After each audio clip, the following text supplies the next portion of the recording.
This week on the Watson Weekly, we have a very special episode of the podcast. I'm speaking with the CEO of ShipBob, Dhruv Saxena, about how mid-market companies scale their fulfillment. It's a wide-ranging conversation on the origins of ShipBob itself, but most especially the challenges that every brand faces when moving from hundreds of shipments a month to thousands. How do you find and adopt the software, services, and expertise you need to reach the next level? Welcome, everyone, to a special episode of the Watson Weekly podcast. I'm pleased to have with me here the CEO of ShipBob, Dhruv Saxena. Dhruv, you founded ShipBob in 2014. I noticed that you were an electrical engineer. Speaking from another electrical engineer who is now in e-commerce, how did you get here? Yeah, it's a long story, but I'm glad to be here finally, Rick. Thank you for hosting me and having me on this podcast. Our backstory on ShipBob is me and my co-founder, Divya, we grew up in India. So we came to the US in 2007 to pursue engineering. So I went to Purdue for electrical engineering. And after both me and him, he went to UFI for computer engineering. We both graduated, moved to Chicago in 2012.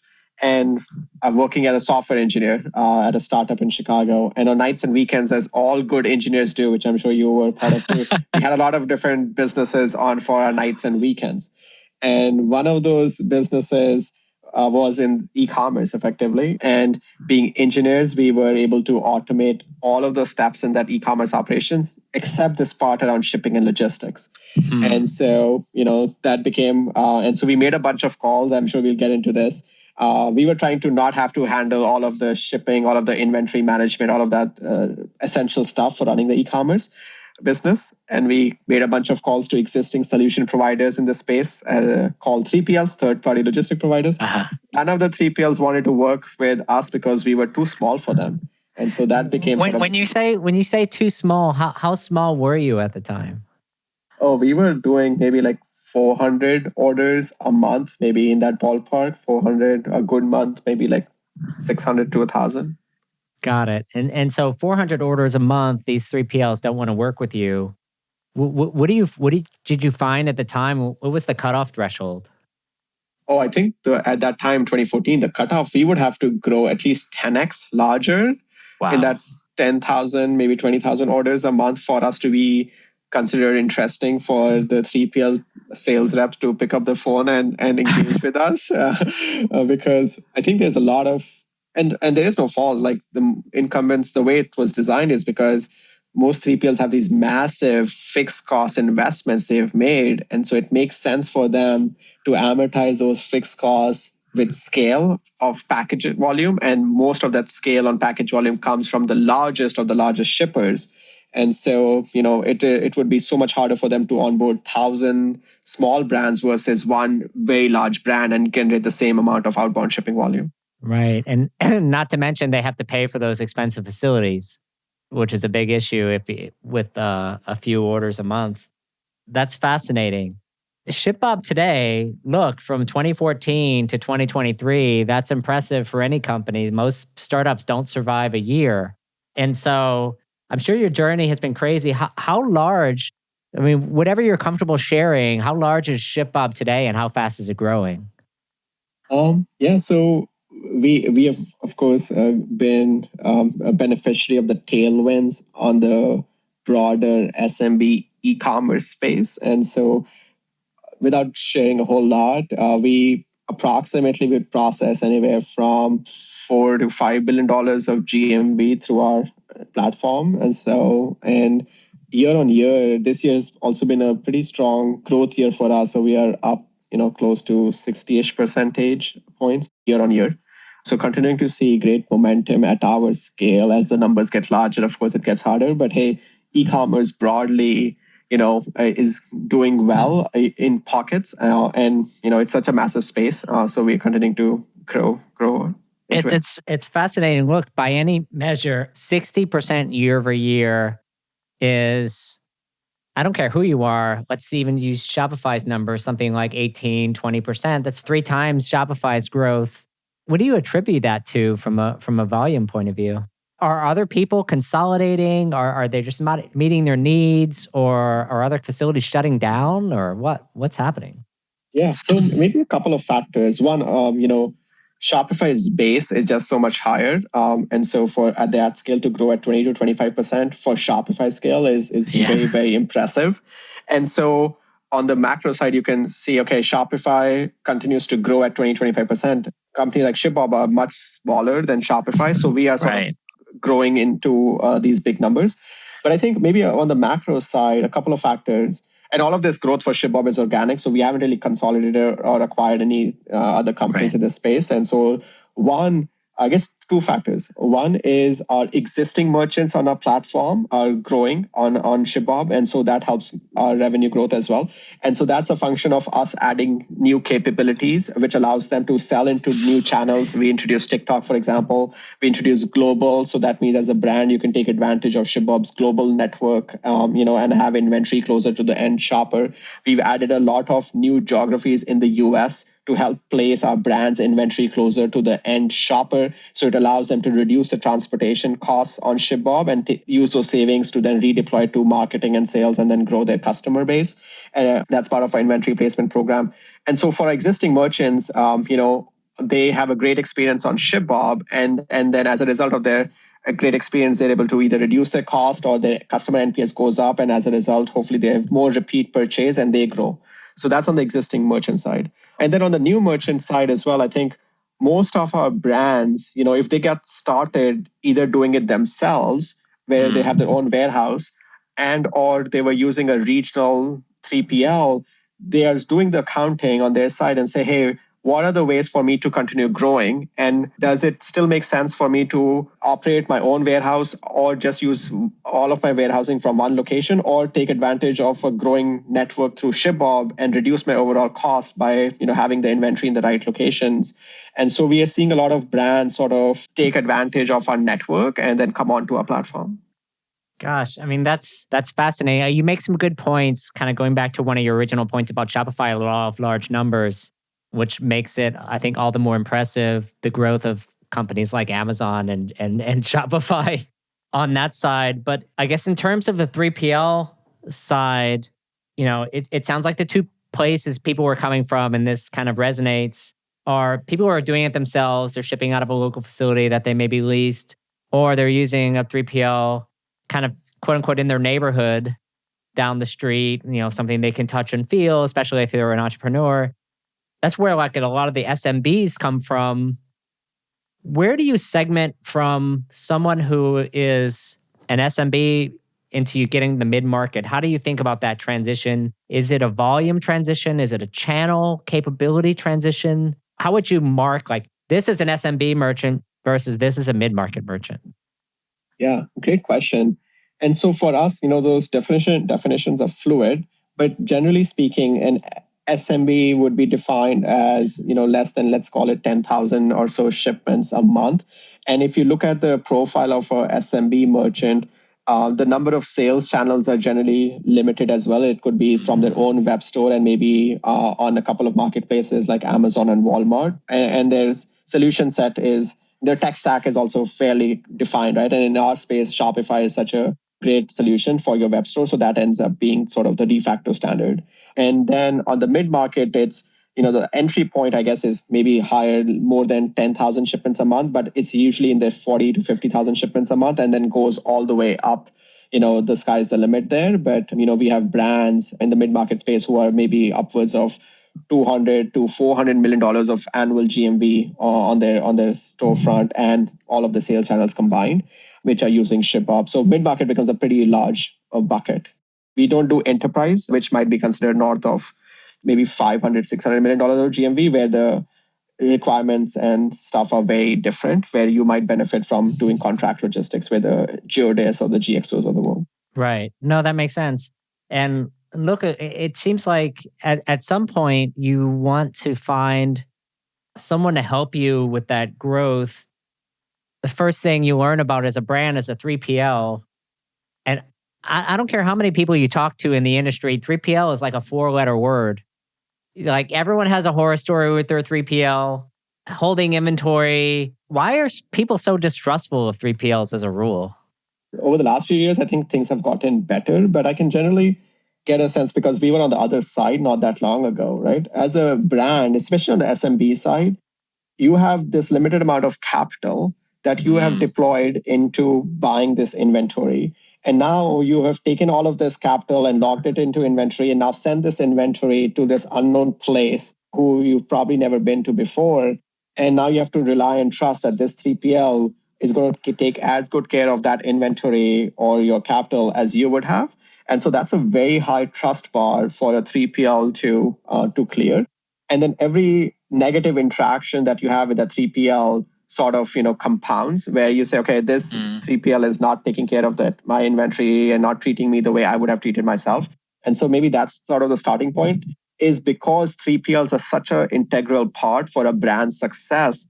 There's a lot of partnership element here, and the trust needs to be very high on both sides for a successful outcome, especially maybe on the small side, because there's just very limited cushion if something goes wrong. And mid-market side, you're a lot comfortable. You've seen product market fit. There's cash flow in your business, and you're able to absorb some of the ebbs and flows of that relationship.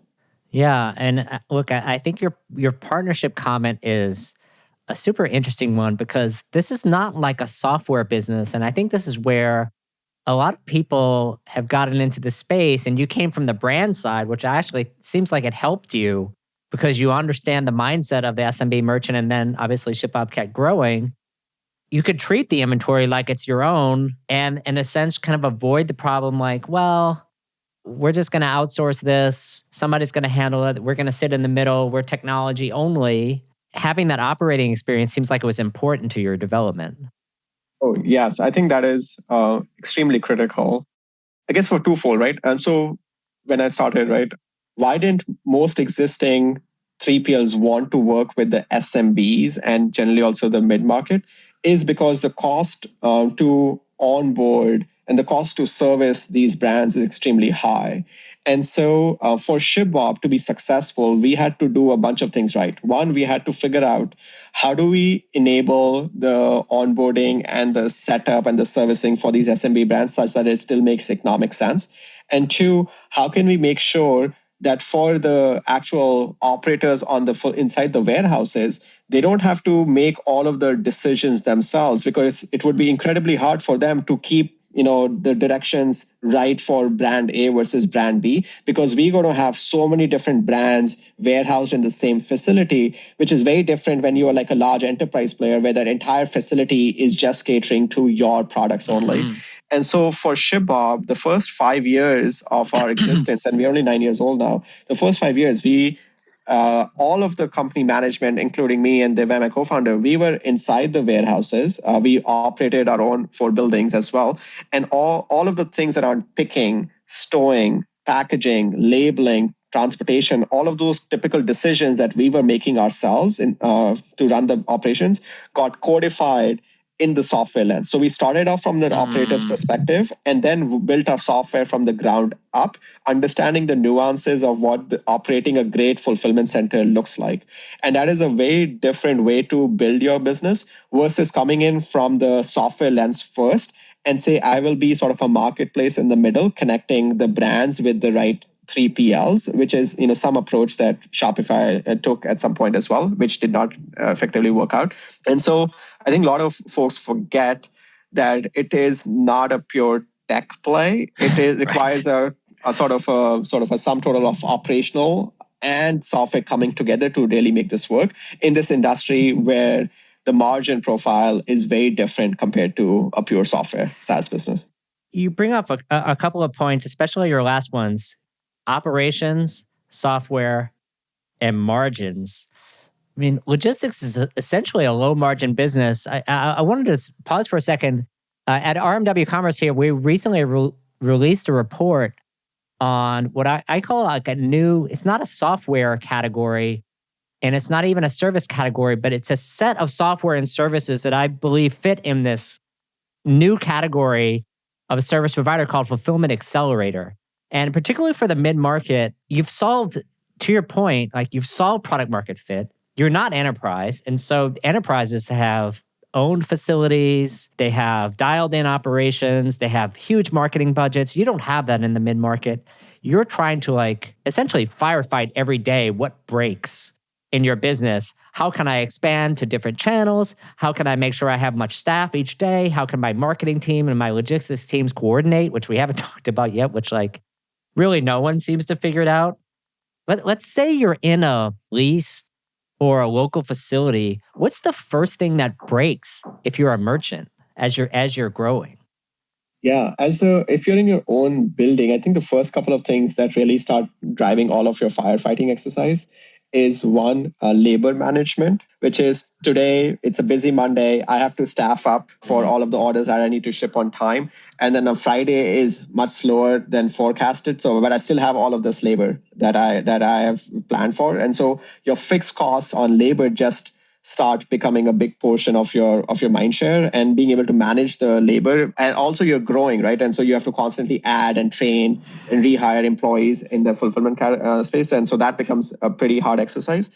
And then maybe the second one is also the capacity, which is you can get a 50,000 square feet warehouse to begin with, and you grow into that space. And now suddenly for the next phase of your growth, you will now need to double up your warehouse capacity to keep up with the revenue or your marketing sort of growth.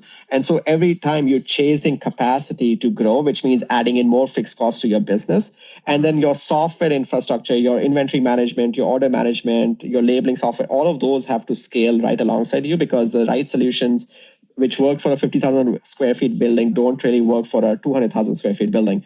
And so it becomes, unless you have expertise yourself, and most of these brands, they are built by creators, designers, entrepreneurs who don't really have a supply chain background. It is an incredibly hard thing for them to manage across labor, capacity, inventory management. And by the way, fulfillment and supply chain is the largest P&L item, largest item on your P&L. And so if you're able to run it effectively and shave off a few points from your logistics costs, that has a massive impact on your EBITDA as well. And so running a competitive supply chain is actually in your best interest as well. So for the mid market, I think supply chain, unless you partner with somebody really sophisticated, becomes sort of a exercise in, which is very hard for you to wrangle on your own. Yeah. And you mentioned a few things there. I'm going to repeat them back. Labor forecast, the capacity of the building you're in, the software tools that integrate with your channels, as well as your in-house software that runs your website and, maybe your warehouse system. And like your teams have to talk to each other. Like literally, how does your facility know what's going to drop on Monday? Those things I find, you walk into so many brand facilities as a consultant. I do this as well. And I'm like, when's the last time your marketing team has talked to your operations and supply chain team?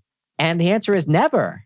It's really never. And how are people solving that? Like, look, it seems like even for a service provider like you guys, that's a challenge. And so how do you collaborate? Like if you had to like draw out your ideal client process for collaborating on demand forecasting from a capture point of view, like we're going to run this sale, it's going to produce X orders. How do you envision that collaboration should happen? Well, I think one, your chief supply chain officer and your chief marketing officer, I guess in the most strictest of terms, should all be incentivized on the same goals, which is, maybe revenue or EBITDA or whatever the company is striving for. And customer satisfaction or NPS is a common objective across the brand, not like a CMO's job function and the chief supply chain officer has a completely different set of incentives that they are driving for. We see that very often. And so first, like incentivizing them to care about the same metrics, I think is critical. And then driving the supply chain not being the last point for the marketing team to engage with, but sort of being a part of the entire process and the decision making. Right. I'll give you a few practical areas where this collaboration can be seen as valuable. One is when you're introducing a new SKU, the dimensions of that SKU really impact the dimensional weight and the package weight and the cost of fulfilling that order, because is going to get very dependent and tied to the dimension of the product. So if the marketing team and the supply chain team and the merchandising team, I guess, had all collaborated to understand whether it makes sense for the product dimensions to be X versus Y, and what is the actual weight of the package, and can we shave off a few points of dimensional weight simply by making it different on the production line. That would have a dramatic impact without the supply chain team actually doing anything to reduce costs from the system. Same for unboxing experience or customization, as we call it, which is the marketing team is always coming up with new ways of building brand loyalty. And so coming up with like, hey, we want this marketing insert to be added for the first time buyer versus a different one for the repeat buyer. And can we support sort of custom dunnage, which is custom crinkle paper or something? Like engaging with the supply chain team to understand, hey, today, if this packaging line processes 20 orders an hour with standard pick pack flow, adding this extra touch, how does that influence the throughput of the building? And in the holiday season, when we are ramping up sales and marketing by 5x, how many more packers will we need to add to make that effective? I think it's a collaborative exercise. If done right, can really make the marketing and supply chain team work in sync. Versus right now, it seems in a lot of cases it's marketing versus supply chain, where supply chain team saying marketing is coming up with unreasonable ask, and the marketing team believing that the supply chain team is not agile enough to respond to their creative asks. It's fascinating. Look, the picture you're painting is having the supply chain team part of defining a great customer experience for your end consumers, which I think is I don't say revolutionary, but it definitely seems rare in a lot of companies. That's true. That is the need for us, for these brands, especially in this environment that we are in right now, where there is no free capital. Investors are not showing up with any more incremental dollars to invest in, and so brands really have to show leverage on their fixed costs and really drive towards profitability. And so working in sync with the supply chain team in helping drive improvement on the largest line item for your P&L has a dramatic impact for these brands. That's fascinating. One of the things that we call out in the report, and you talk about getting leverage on your fixed costs, and particularly like if you're investing in a facility, which might make sense for certain products, and then certain other types of abilities, it might make sense to outsource to a 3PL or a 4PL partner. In the industry, it seems to be like a lot of people talk about either or. Either I build a warehouse or I just give all my business to Amazon or Geodis or someone like this. Why could it be both or even multiple 3PLs for a growing brand? Yeah, well, I think your report highlights that. I think it actually should be and if you are absolutely already operating your business from your own warehouse, which has a lease out for the next few years, that is a great way for maybe, let's say you have a warehouse in Florida because that's where your business was located and that's where you started your business from. You should still operate that building, but work with companies maybe like ShipBob, where you are able to take advantage of our network for the remainder of the regions where your customers are located, and have ShipBob run fulfillment for a set of orders which are not in Florida. This way, you get the benefits of running your own building, making sure that building has order throughput such that it still is economically beneficial for you, and still take advantage of the capabilities of an outsourced fulfillment partner, where by positioning inventory in those right locations close to the end shopper, you're reducing your overall cost of fulfillment for those orders. And having then ShipBob or an outsourced fulfillment provider and your own building not be on separate solution sets, because that again introduces complexity of tying in data from all of these different vendors together. And so having some sort of a common unifying layer, which is running your own building and yet sort of running your outsourced portion of your network, I think is a pretty sort of maybe a revolutionary idea, which I don't think a lot of companies and brands are thinking of, but I think is probably the way to unlock scale while continuing to maintain control. Yeah, I mean, it's almost like you think about a lot of people in marketing understand the concept of multi-channel. And I'm going to have a D2C site. I'm going to be on Amazon. I'm going to be on Walmart. Maybe I would like my product to appear in Walmart or Target one day. I know I need to be wherever the consumer is. And then on the logistics front, they kind of feel like one single provider needs to do everything when it doesn't necessarily have to be the case if the software is common. And I think on the software side, it sort of plays to that as well. But I think a lot of people forget that on the logistics front. Totally. I think that the piece that you brought up around multi-channel and then using software as a way to orchestrate all of the different actions needed to fulfill all of your orders across all of the different sales channels, I think is key here. And that I think that's the advantage of working with a neutral supply chain platform company, where you can use that like for ShipBob, right? The benefit of using somebody like us is that we're not directly married to one channel. So as a brand, you can introduce ShipBob and reuse that same common pool of inventory to fulfill orders for all of the different sales channels that you might be connected into. And so unlike maybe Amazon or FBA, where that inventory has been reserved for Amazon or Walmart fulfillment only for Walmart, this way for the brands, they are seeing capital efficiency even on the inventory, because now this inventory is fungible across all of the sales channels, which is awesome for the marketing person, because then they can reallocate their marketing spend across different channels without having to necessarily figure out whether they have availability of stock against that channel.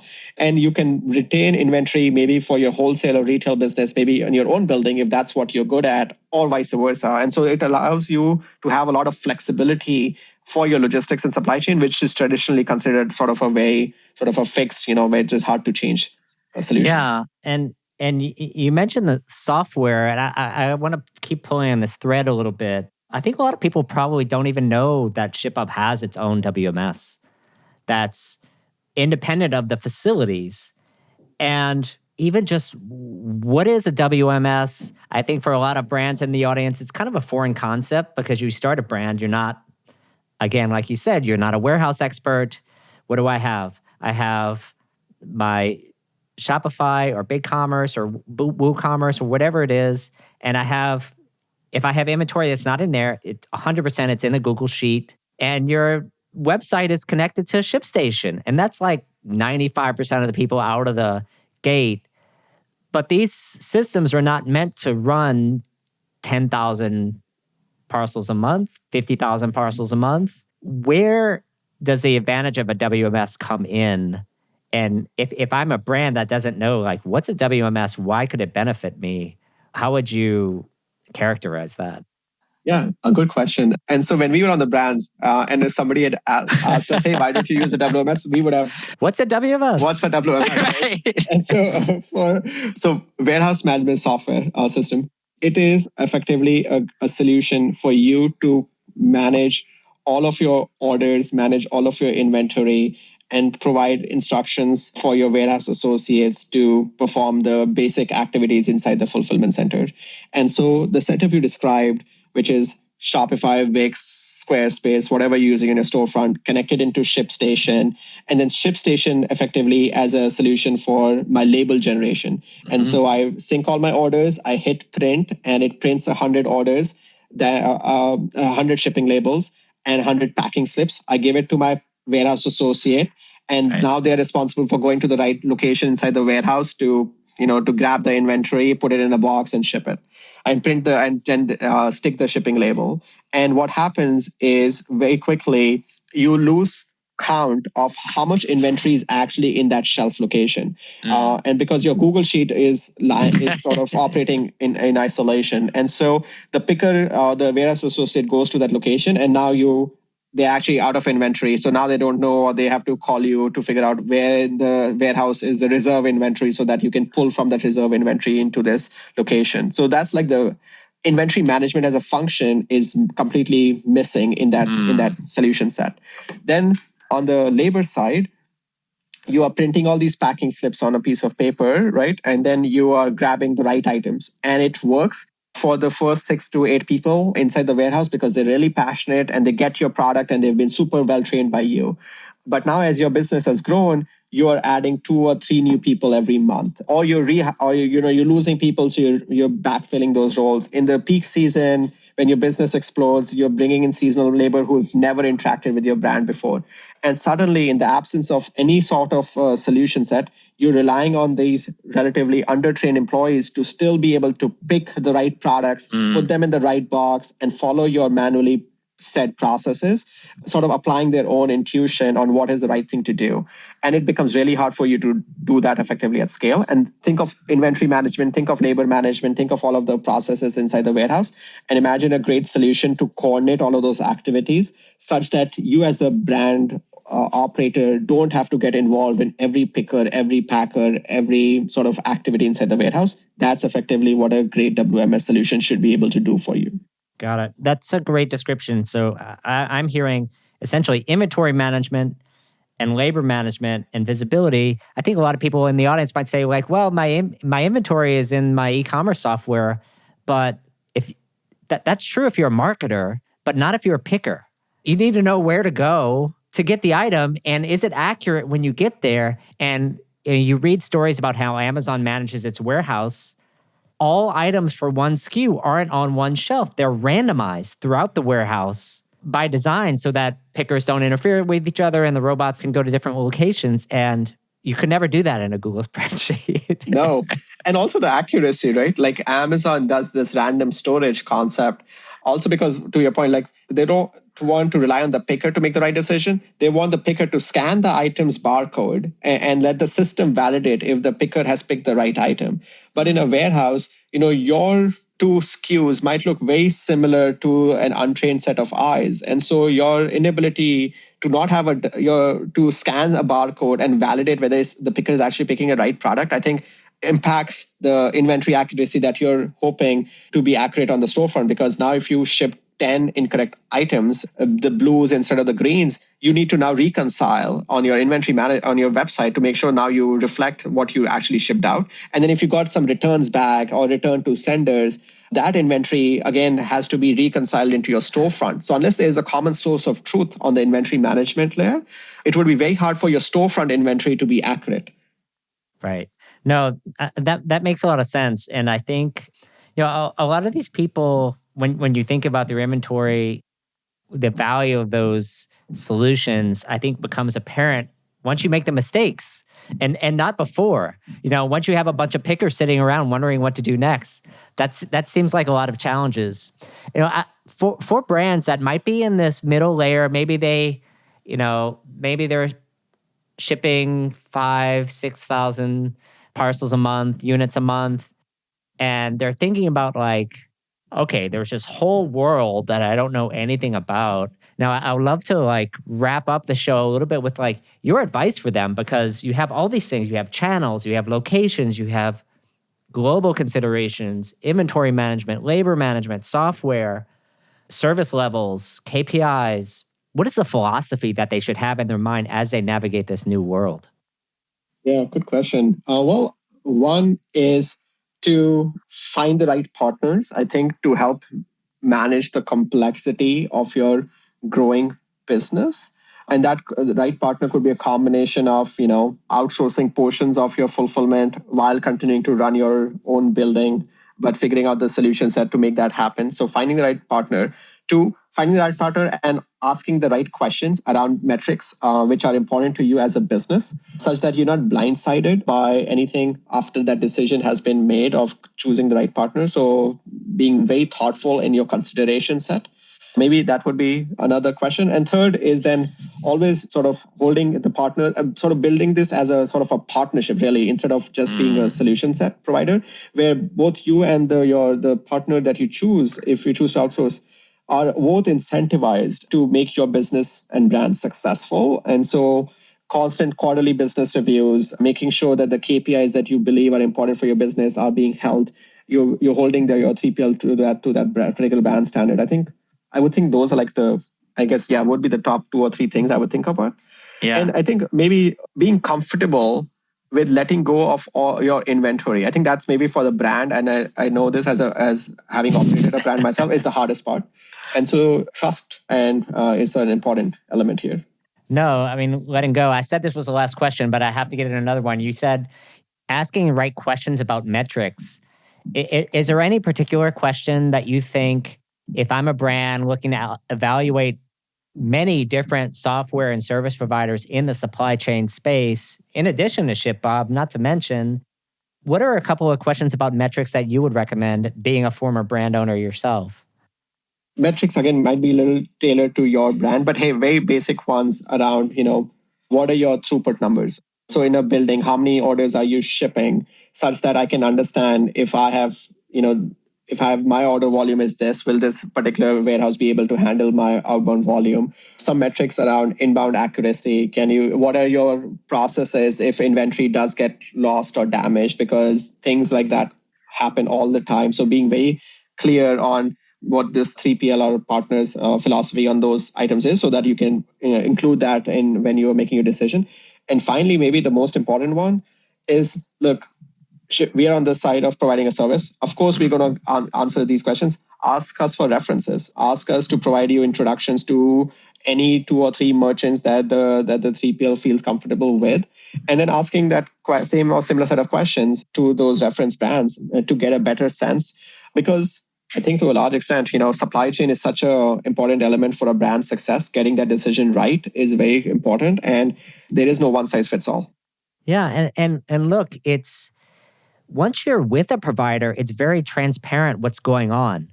But before you're with them, it's hard to know what's going on. And so asking the right questions, I think, is important. The things I took away, throughput numbers, ensuring that they're going to handle the volume that you're bringing, inbound accuracy. That's something I don't hear a lot of people ask, meaning like when you ship products to the 3PL or fulfillment partner, what percentage of it goes lost, missing, is put away wrong? Is that what you mean on that one? Yeah. Well, not only on the put away, but like there's going to be, every business should have an acceptable limit for shrinkage, right? Which is I ship you 100 units.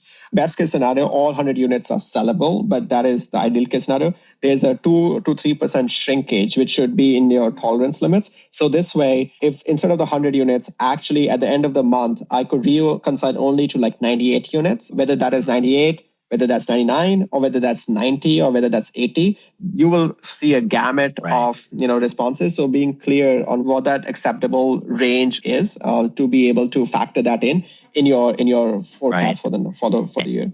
And being able to add that to references so you can actually get real empirical data for what's happening and not just sort of what's on someone's website, which seems like important. Well, Drew, I mean, this has been literally an absolute treat. It's great to learn about your journey. Talk shop with a little logistics, which I know is super interesting and relevant to a lot of Watsonians out there. If folks in the audience wanted to learn more about ShipBob or your own journey and reach out, how would they do so? Oh, they can always email me at dsaxena@shipbob.com. Awesome. Or you can visit, obviously, the website, shipbob.com. Everyone already knows that. But appreciate you being on the show, Drew. Thank you so much for having me and for all of your amazing reports and the LinkedIn updates. You have a lot of fans inside ShipBob. Awesome. I appreciate it, Drew. Have a great day. That's all for this week. Till next time, Watsonians. Hi, I'm Rick Watson, CEO and founder of RMW Commerce Consulting and host of the Watson Weekly podcast, your essential e-commerce digest. Our production partner for the series is Citizen Race Car. The show is produced by Jose Baez, production manager Gabriela Montequin. To hear new episodes of the show every Monday morning, subscribe now at rmwcommerce.com/Watson Weekly and wherever you get your podcasts.